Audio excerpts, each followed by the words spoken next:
आज करीब 20-22 दिन हो चुका है अल्टर कमेटी का गठन किए हुए। जी जी। चुनाव अधिकारी की नियुक्ति हो गई कि नहीं हो गई, चुनाव कब तक संपन्न कराया जाए, इसके विषय में कोई जानकारी आप दे सकते हैं? देखिए, हम लोगों ने जो है एल्डर कमेटी का जो गठन किया है उसमें 5 लोग हैं। एक एल्डर कमेटी के चेयरमैन, 4 उनके साथ सदस्य हैं। अब उनका कहना है कि हम लोग प्रॉपर तरीके से पूरी लिस्ट व्यवस्थित कर रहे हैं। अभी तक उन्होंने एक सूची जारी की कि लगभग 293 मेंबर हमारे पास में लगभग हैं। अब उनका कहना है कि अभी ये स्पष्टीकरण हम पूरी तरह से उसमें नहीं कर पाए हैं कि किसको वोटिंग राइट दिया जाए, किसको ना दिया जाए। तो इसका जो है वो पूरी तरह से वो सूची तैयार की जा रही है एल्डर कमेटी के द्वारा। जैसे ही वो सूची तैयार होती है तो वैसे ही फाइनल लिस्ट का प्रकाशन किया जाएगा। एक लिस्ट जारी की जा चुकी है। रही बात आपने कहा कि चुनाव अधिकारी की नियुक्ति के बारे में, तो उनका कहना है 1 से 2 दिन में हमारी पूरी कोशिश है कि हम चुनाव अधिकारी नियुक्त कर दें। और लिस्ट के विषय में भी उन्होंने कहा है कि संभवतः 1 से 2 दिन में लिस्ट भी हम लोग अच्छा, जारी। अल्टर कमेटी का पावर क्या है? देखिए, एल्डर कमेटी निर्वाचन की कमेटी है और निर्वाचन संबंधी सभी प्रकार के क्षेत्राधिकार उन्हीं में निहित होते हैं। उनको अच्छे बुरे का पूरा ज्ञान है, किसको वोटिंग राइट देना है, किसको नहीं देना है, किसका चंदा लेना है, किसका नहीं लेना है, चंदा खोलना है कि नहीं खोलना है, ये सारे निर्णय उनके पास हैं। उसमें किसी भी बाहरी व्यक्ति का कोई हस्तक्षेप नहीं होता है। एल्डर कमेटी यहाँ पर जो है पूरी तरह से चुनाव कराने के लिए स्वतंत्र होती है।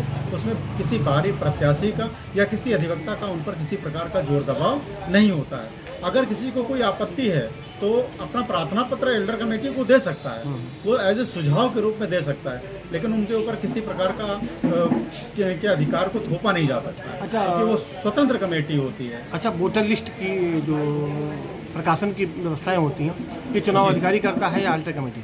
नहीं, जो एल्डर कमेटी है वो एल्डर कमेटी ही फाइनल डिसीजन लेती है कि वोटिंग राइट किसको देना है, किसको नहीं देना है। चुनाव अधिकारी से संबंधित जो बात आई है, चुनाव अधिकारी जो नियुक्त करती है वो एल्डर कमेटी करती है।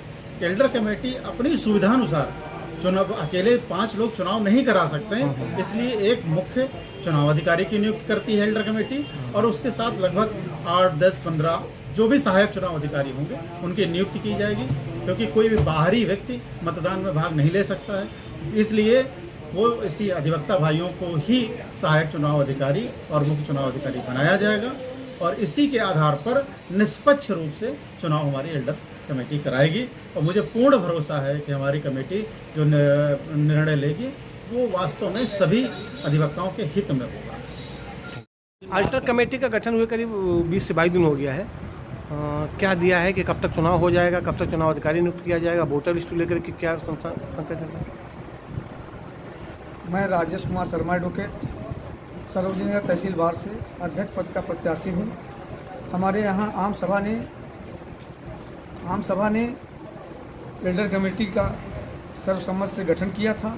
एल्डर कमेटी के पास बहुत सारा काम पेंडिंग था, उस पर काम कर रही है, उस पर भरोसा करना होगा। एल्डर कमेटी ने पहले तो जो लिस्टें उनको मिली, क्योंकि सब प्रक्रिया अधूरी थी, तो उसकी उन्होंने रजिस्टर मेंटेन किया है, रसीदें के हिसाब से उन्होंने सार्वजनिक को किया है। उस पर आपत्तियाँ जो थी, जो कमियाँ थी, उनको दुरुस्त करने का काम चल रहा है। संभवतः कल से परसों तक वो जो लिस्ट दुरुस्त होकर के आ जाएगी। उसके बाद एल्डर कमेटी जैसा भी निर्णय लेगी उसी के आगे प्रक्रिया चालू होगी। चुनाव को लेकर जो संभावनाएं जाहिर की जाए, चुनाव कब तक होगा, क्योंकि अभी तक चुनाव अधिकारी का कोई गठन हुआ नहीं। पहले तो आप लोगों को बहुत बहुत धन्यवाद। आप लोग हमारे अधिवक्ता कैंपस में आए और चुनाव संबंधित जानकारी चाहें। तो चुनाव संबंधी जो हमारा बार है, बार के चुनाव के विषय में आप जानकारी लेना चाह रहे हैं। तो चुनाव संबंधी जानकारी मैं आपको ये बताना चाहूँगा कि लगभग 20-25 दिन पहले हमारे यहाँ आम सभा का गठन हुआ। आम सभा हुई, आम सभा में एल्डर कमेटी का गठन हुआ। एल्डर कमेटी अधिवक्ता भाइयों ने गठित कर दिया। एल्डर कमेटी अपना काम कर रही है, क्योंकि हमारी अभी ये नई बार है और इस बार का जो चुनाव है सारे कागजात तैयार करना और सब कुछ नया है, सब नई चीज़ें हैं, तो उसमें थोड़ा सा समय लग रहा है। और हम उम्मीद चाहें उम्मीद रखते हैं और अपने बार के एल्डर कमेटी से ये अपेक्षा रखते हैं कि बहुत ही जल्द चुनाव की तारीखें घोषित की जाएंगी, आप लोगों को अवगत करा दिया जाएगा। चुनाव को लेकर कयास लगाए जा रहे हैं कि अभी निर्वाचन अधिकारी की नियुक्ति नहीं हुई है, चुनाव कब तक होगा इसको लेकर संशय चल रहा है, क्या कहना चाहेंगे? देखिए, चुनाव अधिकारी की नियुक्ति तो हम प्रयास में हैं और हमारी कमेटी लगी हुई है, 2-4 दिन के अंदर हो जाएगा। और मैं अपने तहसील बार सरोजनी नगर तहसील बार के अधिवक्ताओं से भी यह आग्रह करूंगा कि अगर सीओपी सरोजनी नगर का अब तक न बनवाए हों तो 31 तारीख तक बार काउंसिल ने सीओपी के लिए अपना दरवाज़ा खोल रखा है, सीओपी अपना जो है बनवा ले। अच्छा, कितने सीओपी धारक हैं, लगभग कितने वोटर हो जाएंगे? अभी तक जो मुझे जानकारी मिली है 70 से 80 ही सीओपी धारक हैं और कुछ बढ़ने की संभावना है, कुछ लोग नए भी जा रहे हैं सीओपी के लिए आवेदन करने, तो मुझे लगता है कि 100 के आसपास तक। अच्छा, कौन कौन व्यक्ति को अधिकार रहेगा, क्योंकि 2023-24 को लेकर के सवाल भी उठ रहा है जो रजिस्टर्ड नहीं है या जिन्होंने सदस्यता नहीं ली है?